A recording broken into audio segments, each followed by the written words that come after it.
कहानी का पूरा आनंद लेने के लिए कहानी के पिछले सभी भागों को ज़रूर देखें। उसका लिंक मैं आपको डिस्क्रिप्शन बॉक्स में दे दूँगी और साथ में कमेंट बॉक्स में पिन भी कर दूँगी, तो आप वहाँ से भी जाकर देख सकते हैं। आज रियांश बहुत खुश था क्योंकि आज उसका ड्रीम प्रोजेक्ट जो काम्या की बनाई डिज़ाइनों की वजह से पूरा हुआ था, जिससे वो काम्या को मिलकर थैंक यू बोलना चाहता था। वो काम्या से मिलने के लिए अस्पताल के लिए निकल गया। काम्या अपने केबिन में आई तो रियांश को बैठा देख चौंक गई।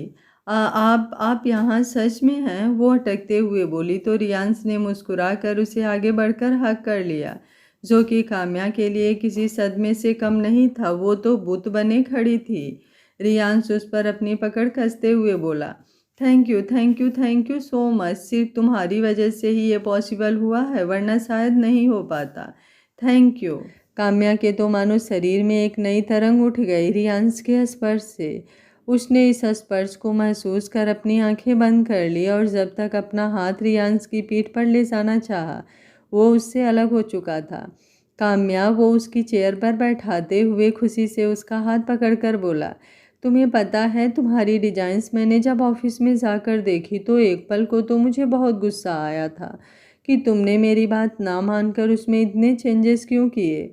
और जो डिज़ाइंस तुमने अपने आप से अपने मन से बनाई थी वो तो क्लाइंट को सबसे ज़्यादा पसंद आई है, और ये सब तुम्हारी वजह से ही हुआ है। वो एक छोटे बच्चे की तरह आज पहली बार काम्या से अपनी खुशी अपनी बात शेयर कर रहा था, और काम्या वो तो उसकी बात पर ध्यान ना देकर बस उसके फेशियल एक्सप्रेशन ही देख रही थी, जो खुशी से चमक रहे थे जैसे किसी बच्चे को उसका नया खिलौना दे दिया गया हो। काम्या उसे ऐसे देख मुस्कुरा दी। थैंक यू आपको कि आपने मुझ पर भरोसा करके वो काम मुझे करने दिया, और ये सब आपकी ही मेहनत का नतीजा है अंश। मैंने तो बस थोड़ी सी हेल्प की थी आपकी। काम्या उसके हाथ पर अपना हाथ रख कर बोली, तुम बहुत अच्छी हो। वो जल्दबाजी में बोल गया और काम्या उसे देखने लगी तो उसे अपने कहे का आभास हुआ। वो असहज हो उठा और उठकर खिड़की के पास जाकर खड़ा हो गया। काम्या भी अपना निचला होठ दांतों तले दबा हंस दे। उसका चेहरा हया से गुलाबी हो गया था। संजू काम्या के केबिन में आई। उसने रियांश को नहीं देखा था और आकर काम्या के सामने वाली चेयर पर पैर फैलाकर बैठ गई और काम्या को देखती हुई बोली, तुझे क्या हुआ? ये इतना ब्लश क्यों कर रही है, जैसे जीजू ने किस किया हो। काम्या की नज़र रियांश पर चली गई जो संजू को ही घूर रहा था। काम्या ने जल्दी से उठकर उसके मुंह पर हाथ रख दिया तो रियांश बाहर निकलते हुए बोला, अपनी फ्रेंड से बोल दो थोड़ी सी अक्ल भी यूज कर लिया कर बोलने से पहले, और हाँ, कॉल एक बार में रिसीव कर लिया करो।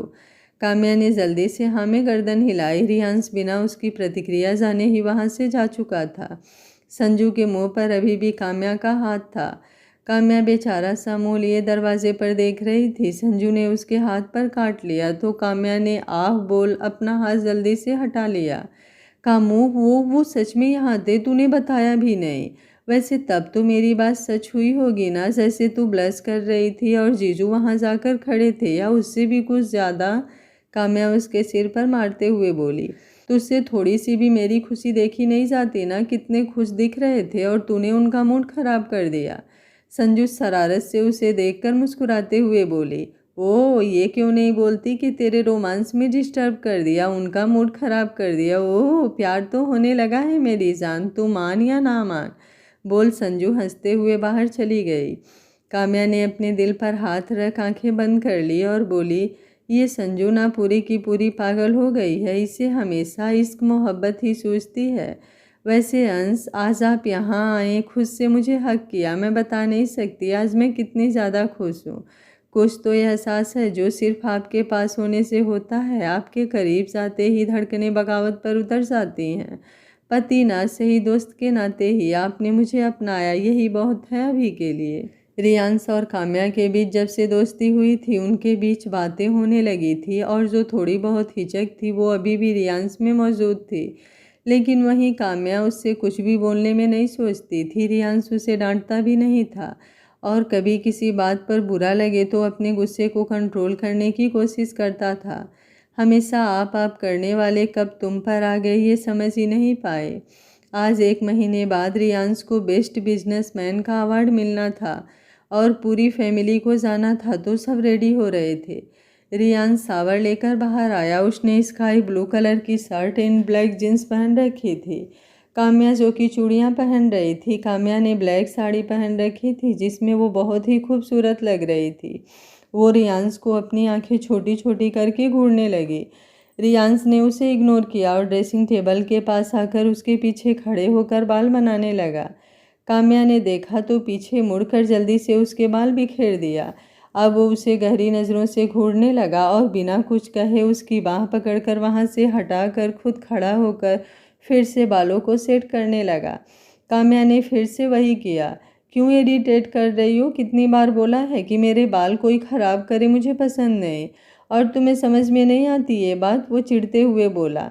काम्या उसकी शर्ट के ऊपर के बटन खोलती हुई बोली, और मैंने भी कितनी बार कहा है कि जो मैं दिया करूं वही पहना कीजिए, लेकिन आपकी ये आदत ना आज तक नहीं गई। जो बोलती हूँ उसका उल्टा ही पहनते हैं। जाकर वाइट वाली शर्ट पहनिए वरना मैं आपको रेडी नहीं होने दूंगी। वो कितनी अच्छी लगती है आपके ऊपर। काम्या उसके एक दो बटन खोल चुकी थी और आगे खोलती कि रियांश ने अपना गुस्सा कंट्रोल करते हुए उसके हाथ पर अपना हाथ रख उसे शर्ट खोलने से रोक दिया। क्या कर रही हो? शर्म भी है या नहीं तुम में? रियांश बोलता है तो काम्या का ध्यान जाता है कि वो क्या कर रही थी। उसकी उंगलियां रियांश के खुले सीने को छू रही थी जिससे अजीब सी हलचल रियांश के दिल में हो रही थी। काम्या बुरी तरीके से झेज जाती है। वो जल्दी से अपना हाथ हटा लेती है और कबर्ड से वाइट शर्ट निकाल कर बिस्तर पर रखते हुए जल्दी से बाहर भाग जाती है। उसके जाते ही रियांश एक लंबी सांस भरता है और पहनी हुई शर्ट निकाल कर पास रखी वाइट शर्ट पहन लेता है और टाई बांधने लगता है। अपने बालों को बनाने के बाद वो ब्लेज़र उठाता है तो उसे काम्या का ख्याल आ जाता है। क्या है ये लड़की? अभी अगर ये भी पसंद नहीं हुआ तो एक और जिद करके बैठ जाएगी और ब्लेज़र वहीं छोड़ हाल में आ जाता है जहां वो दादू के पास खड़ी होकर बात कर रही थी। रियांश को सीरियस लुक में देखकर वो जल्दी से दादी के पीछे जाकर छिप जाती है। जाकर जल्दी से मेरा ब्लेज़र लेकर आओ, बहुत लेट हो रहा है। तो उसमें भी ज़्यादा कुछ सोचने मत लग जाना।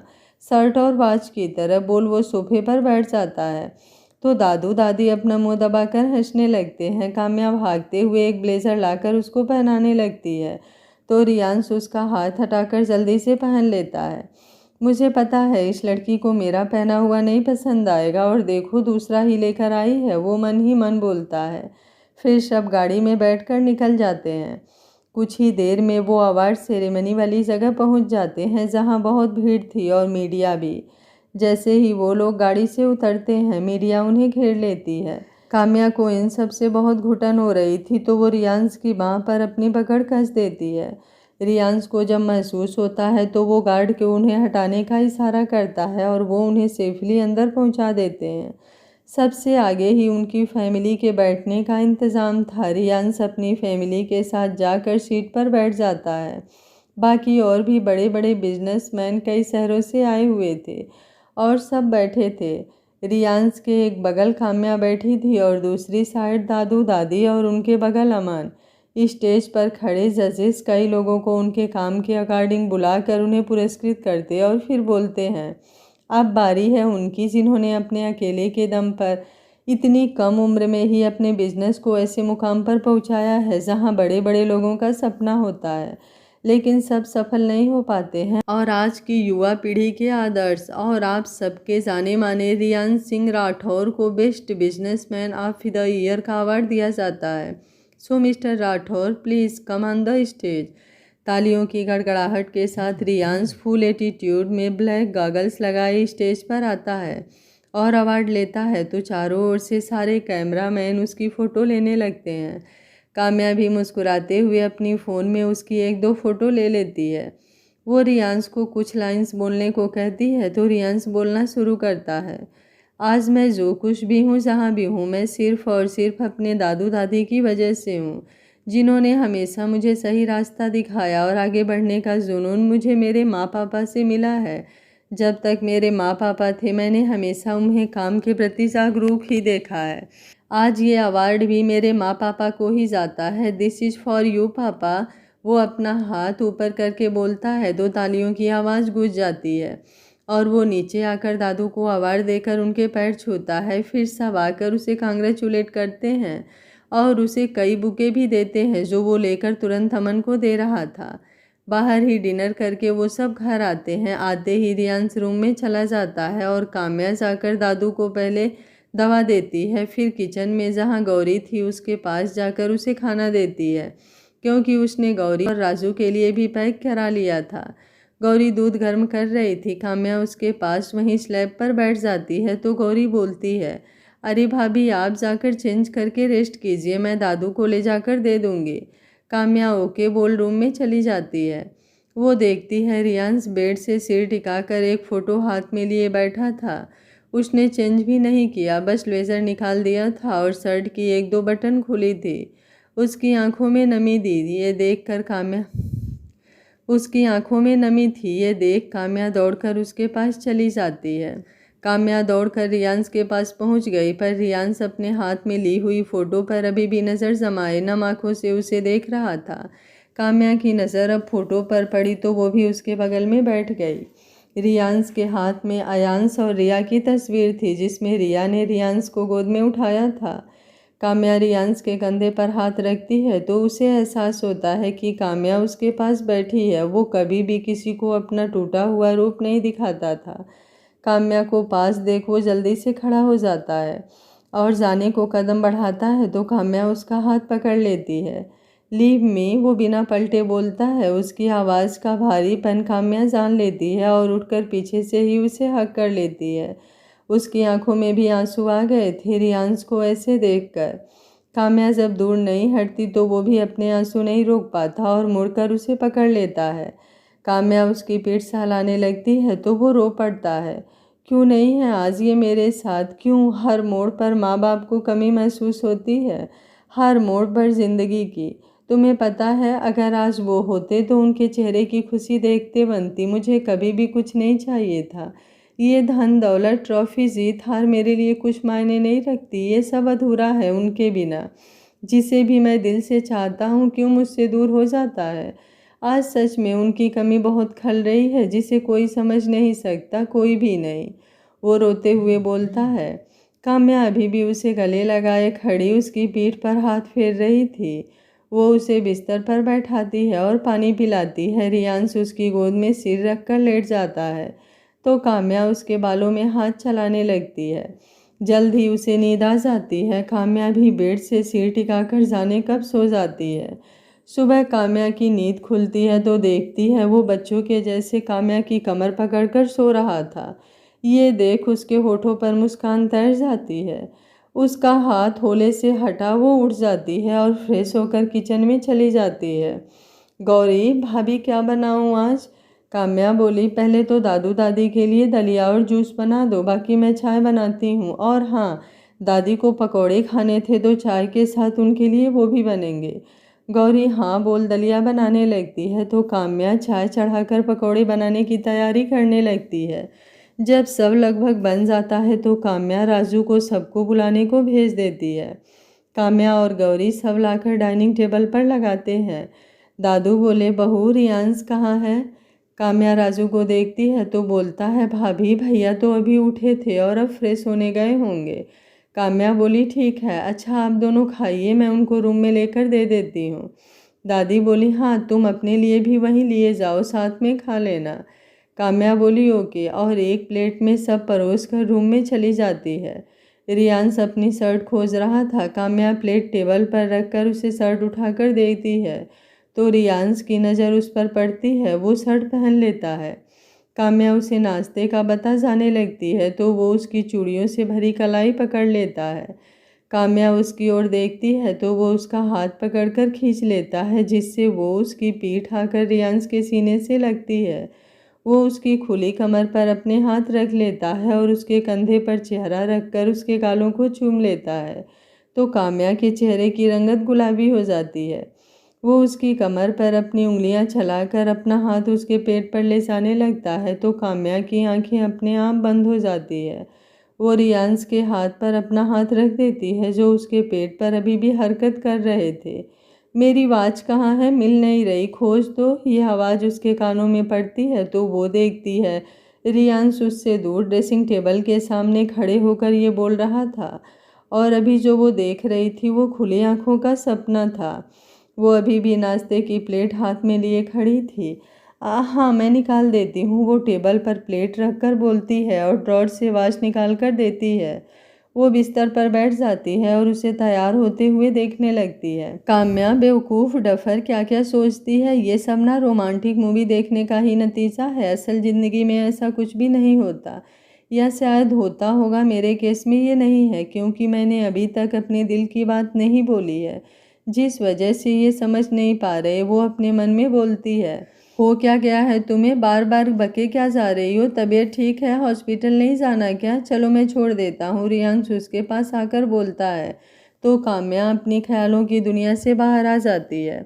काम्या बोली, क्या क्या हुआ? रियांश बोला, आर यू ओके? काम्या बोली, हाँ, मुझे क्या होगा? रियांश बोला, तो बार बार कहाँ खो जा रही हो? हॉस्पिटल नहीं जाना क्या आज? चलो मैं छोड़ देता हूँ। काम्या बोली, नहीं, मुझे आपसे कुछ कहना है। वो एक्चुअली बात यह है, मैं आप। रियांश बोला, अरे यार बोलो ना, जो बोलना है साफ साफ, मुझे लेट हो रहा है। काम्या अपनी आंखें बंद करके फिर से खोलकर, आप जाइए, मैं आज नहीं जा रही। रियांश ये सुनते ही अपना बैग लेकर चला जाता है। उसके जाते ही काम्या आईने के सामने आकर खड़ी हो जाती है। कितने दिन से कोशिश कर रही हूँ कि अपनी फीलिंग्स आपको बता पाऊँ, लेकिन जब भी कोशिश करती हूँ आपको सामने देखकर जुबान ही साथ नहीं देती। बहुत बहुत ज़रूरी हो गए हैं आप ज़िंदगी में, आपके बिना मैं नहीं रह पाऊँगी। वैसे जीने के लिए हवा चाहिए, वैसे मेरी धड़कनों को धड़कने के लिए सिर्फ आप चाहिए। अपनी छुअन से एक अजीब सी हलचल दिल में महसूस होती है जब भी आप पास होते हैं, तो सब भूल कर आप में खो जाना चाहती हूँ। जब आप कभी अपने आगोश में मुझे लेते हैं तो लगता है कि जहाँ भर की खुशियाँ मेरे पास हैं। वो एहसास इतना ज़्यादा प्यारा होता है कि मैं शब्दों में बयां नहीं कर सकती। आपकी करीबी इस दिल को धड़का जाती है और ये बगावत पर उतारू हो जाता है। ये धड़कनें सिर्फ आपके लिए धड़कती हैं अंश, आपके बिना मेरी ज़िंदगी कुछ भी नहीं है। बेइंतहा मोहब्बत करने लगी हूँ आपसे, और बहुत जल्द आपसे अपनी इस मोहब्बत का इजहार करने वाली हूँ। फिर हमारी ज़िंदगी भी सब कपल्स की तरह होगी, आप और मैं, हमारी एक प्यारी सी दुनिया, एक खूबसूरत सा आसिया। वो रियांश की फ़ोटो को चूमकर बोलती है। काम्या कुछ देर तक तस्वीर को सीने से लगाए खड़ी रही। उसका ध्यान तब टूटा जब उसका फ़ोन बजा। उसने अपने सिर पर चपत लगाकर वो फ़ोटो फ्रेम फिर से अपनी जगह पर रख दिया और कॉल रिसीव की। फ़ोन कटते ही उसने जल्दी से कबर्ड से एक सिंपल सा सूट निकाला और डाल लिया। फिर वो दादी के पास आई और गौरी को कुछ समझा रही थी। दादी, वो मैं अपनी एक दोस्त से मिलने जा रही हूँ, जल्दी ही आ जाऊँगी, काम्या बोलती है। हाँ बेटा जाओ, वैसे भी बहुत कम समय तुम्हें अपने लिए मिलता है, दादी बोलती हैं। तो काम्या उनके पैर छूकर बाय बोकर चली जाती है। वो ड्राइवर को साथ लेकर नहीं जाती और खुद ही ड्राइव करके संजू के घर तक जाती है। संजू बाहर ही खड़ी उसका वेट कर रही थी। काम्या बोली, हाय। संजू बोली, हेलो मेरी जान। काम्या बोली, अच्छा बता पहले कहाँ चलना है, क्योंकि मुझे ना बहुत कुछ ज़रूरी बात करनी है। संजू बोली, अपने पुराने अड्डे, वहीं पास वाले होटल में चलते हैं, बहुत दिन हो गए वहाँ गए भी नहीं, वहाँ का खाना बड़ा मिस किया है मैंने। काम्या बोली, चटोरी, बोलकर गाड़ी आगे बढ़ा देती है और कुछ ही देर में वो एक रेस्टोरेंट के सामने गाड़ी रोकती है और वो दोनों आकर एक टेबल के पास बैठ जाती हैं। संजू बोली, हाँ अब बता क्या बोलना था। काम्या अपनी उंगलियों को मरोड़ते हुए बोली, वो मैं ना वो प्यार, मुझे नहीं पता कैसे और कब, पर मुझे उनसे प्यार हो गया है और मैं अब उससे कैसे बोलूँ। मैं उससे बताना चाहती हूँ, पर उनके सामने जाते ही जुबान मेरा साथ ही नहीं देती। तू ही बता ना, मैं क्या करूँ। संजू जो पिज्ज़ा खा रही थी उसे खांसी आ गई। ये सब सुनकर तो काम्या जल्दी से पानी का गिलास उसे पकड़ा कर उसकी पीठ सहलाने लगी। संजू ने पानी पीकर ग्लास रखा और काम्या पर बरस पड़ी। तेरा दिमाग खराब हो गया है, तू ये सब कैसे कर सकती है? तूने एक बार भी किसी के बारे में नहीं सोचा। वैसे तो बड़ी फैमिली पुजारी बनती है, और अब क्या कर रही है तू? ऐसे कैसे जीजू को धोखा दे सकती है? वो बेचारे कितने अच्छे हैं, तेरा कितना ख्याल रखते हैं, और तू अब उन्हें छोड़कर किसी और के साथ। हे भगवान, ये सुनने से पहले तो आप मुझे उठा लेते। तू जीजी को चीट कर रही है। काम्या ये सब सुन गुस्से से उसकी पीठ पर एक मुक्का जमा देती है, तो वो अपनी पीठ पर हाथ रखकर उसे घूरने लगती है। काम्या बोली, गधी, डफर, कमीनी, मैं अंश की बात कर रही हूँ। चुड़ैल, अपने पति से, अपने अंश से प्यार करने लगी हूँ मैं कभी किसी और के बारे में सोच भी नहीं सकती। और तू क्या क्या बोल रही है? काम्या की बात सुन संजू के चेहरे पर मुस्कान आ जाती है और वो काम्या का हाथ अपने हाथ में लेकर बोलती है, यही तो तुझे इतने दिन से समझा रही थी कि तू उनसे प्यार करने लगी है, पर मानती ही नहीं थी।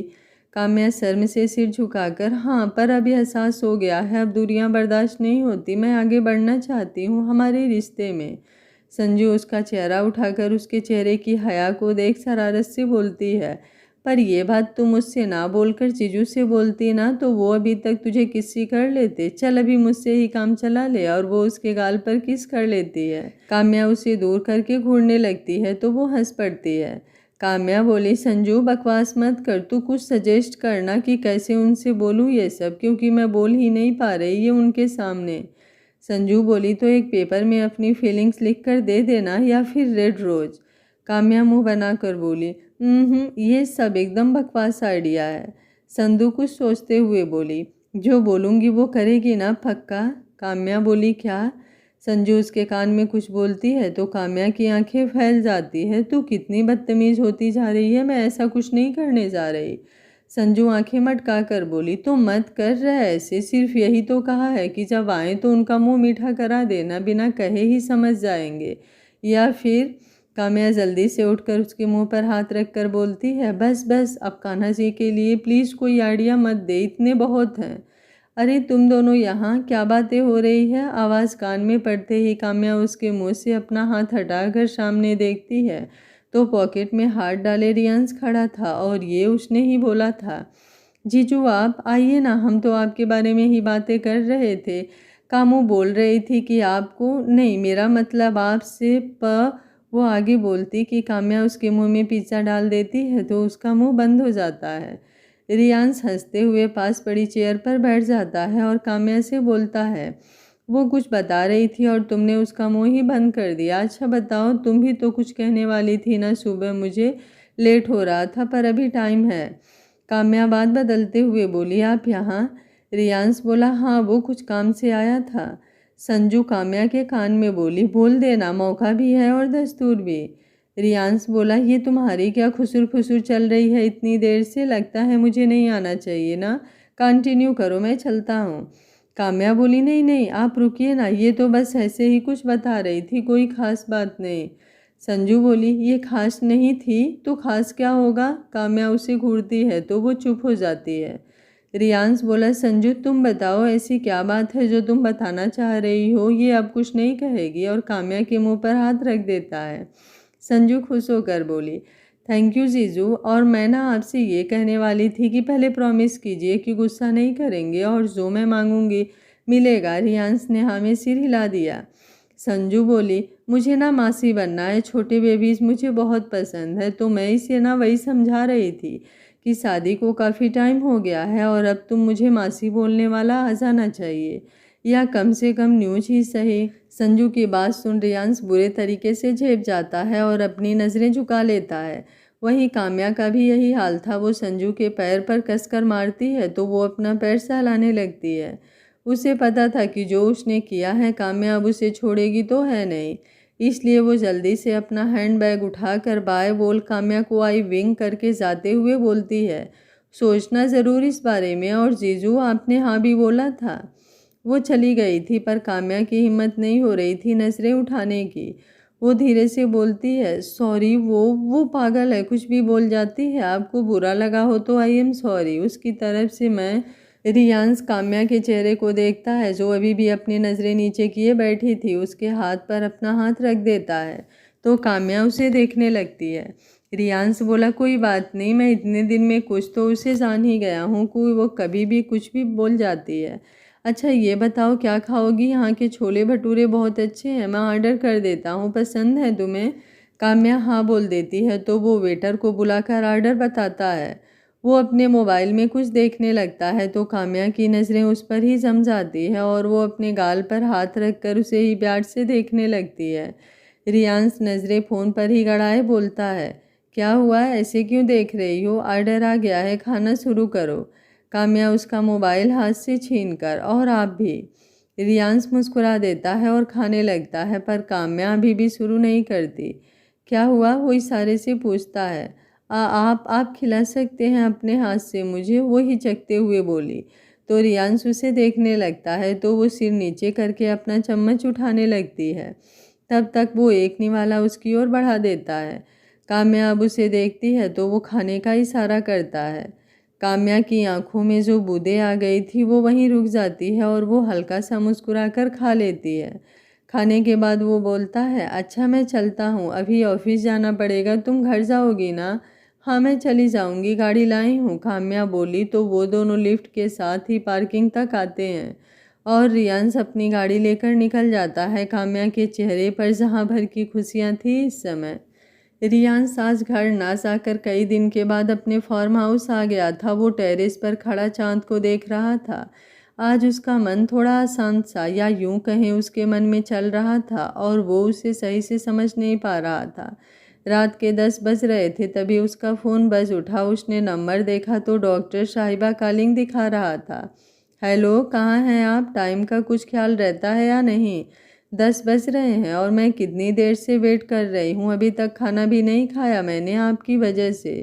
पहले तो बोला था कि वेट करना, साथ में ही खाएंगे, और अभी इतना भी कोई वेट कराता है क्या? सॉरी, वो ध्यान उतर गया था, तुम खा लो ना, मैं आज बाहर हूँ, घर नहीं आऊँगा। क्यों, आप ठीक तो है ना? सब ठीक है, बस ज़रूरी है सुबह आ जाऊँगा, अभी तुम खाना खाकर सो जाओ। काम्या नाराज़गी से बिना बोले ही कॉल कट कर देती है तो रियांश फ़ोन सिर पर मार लेता है। ये लड़की भी ना हर कदम में हद करती है, कभी मेरी एक बार में समझती ही नहीं बात। अब कैसे बताऊँ इसे कि क्या हो रहा है इस समय मेरे साथ, कुछ समझ में ही नहीं आता। बोल उसने काम्या के नंबर पर कॉल करनी शुरू कर दी। एक दो बार तो उसने गुस्से से काट दिया, फिर तीसरी बार रिसीव करके स्पीकर पर डाल फ़ोन बेड पर रख दिया।